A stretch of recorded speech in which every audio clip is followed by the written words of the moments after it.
Well, here we are, Jersey guy. Now, Johnny, before you get your jeans all tied up in a bunch and get really ticked off, maybe I should throw a catfish. Where am I going to get a catfish? But no, just pace yourself. But at least for the fans, put your regular jersey on, not this shirt that you have on. Well, I guess you're right, because this is probably going to be over really quick and things could get really loud in here. The least thing I could do for my audience is actually put my jersey on. They tried their best, diddly, diddly, diddly. There's only so much they can do, diddly, diddly, diddly. This is the best team in the league that they were playing, diddly, diddly. Oh, for the love of God, good. The Preds lose 5-0 to the Boston Bruins Thursday night inside Bridgestone Arena. They're shut out for the 4th time this season. They've lost 2 in a row. They came out even worse than Monday when they lost to the 4th worst team in the league, playing the best team in the league tonight. And deservedly so.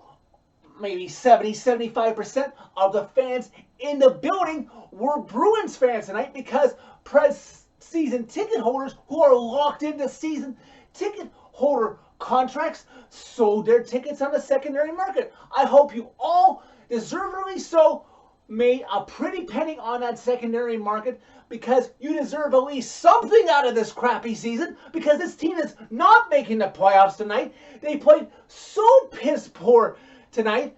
Jeremy Lizotte, I don't know what the heck he was doing throughout the majority of this game. The first goal in the first period, such a bad defensive breakdown, allowing that 2-on-1 that enabled Brad Marchand to make it 1-0. And in the second period, when the Preds were on the penalty kill, how do you allow a breakaway when the Bruins are on the power play? Of course, Maurice Bergeron is going to score. He made it 3-0. I'm amazed that by the end of this game, the shots were pretty even, considering the fact that the Bruins totally dominated this game. They made you look like an NHL team. Oh, my God. And Coach John Hynes is really starting to tick me off, reminding me of the days with this channel's first season when I had enough and wanted Laviolette fired. I'm getting to that point with John Hynes.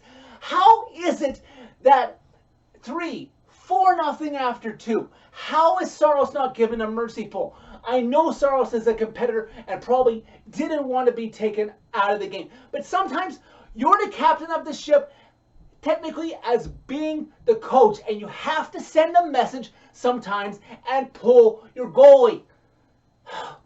What is it going to take? And then it was 5-0 in the third and you still didn't pull him?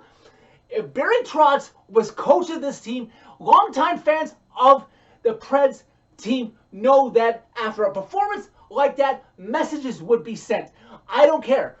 Johansson maybe should be benched because he's not pulling his weight. Matt Duchene benched or healthy scratch for a portion of the game or an entire game to send a message, because with Trotz under the helm for the first, 15, 16 seasons with the Preds organization since day one, if they had a performance like this, it was never repeated. And even though they were outshot by Arizona, this feels like it was essentially repeated against the Bruins. And now the Panthers are coming to town.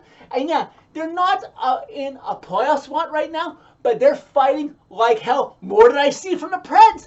And, you know, I'm glad when I heard that Poyle was on 102.5 the game earlier this week, that he finally admitted that the Preds are not going to be buyers this season.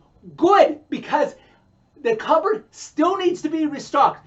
Maybe now, because I'm hearing on TSN insiders that Poyle is finally considering about everything possibly being on the market to be moved out.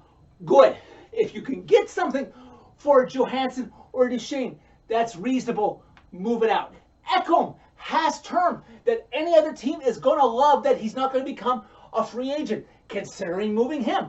Fabro, yes, because then you can get younger on D, because when you are finally good again, like any other NHL team shows, you need to win with ELC contracts. And you know what else? I'm going to come closer and whisper this so I don't have to yell. One other contract that I'm even open to the possibility of moving, dare I say it, Saros might be your best option for a big haul. Oh, my God. Anything is possible. Get draft picks, get younger, and then next season, start playing more kids from the Milwaukee Admirals, and hopefully they get the playoff experience that will carry them up to the roster. I cannot take much more embarrassing plays. Either play your hearts out, which you're not doing right now, or find your spot in the press box. So that's it for this one. Thank you very much for watching. As always, click a like if you liked this video. Click subscribe if you really liked it. You can find me on social media by clicking on a channel name. Tell all your friends about Redemption. If the NHL was the stock market, the Preds are showing it's a very bear market, and it's going to get worse. So sell, sell, sell before this team is in any position to be buying once again.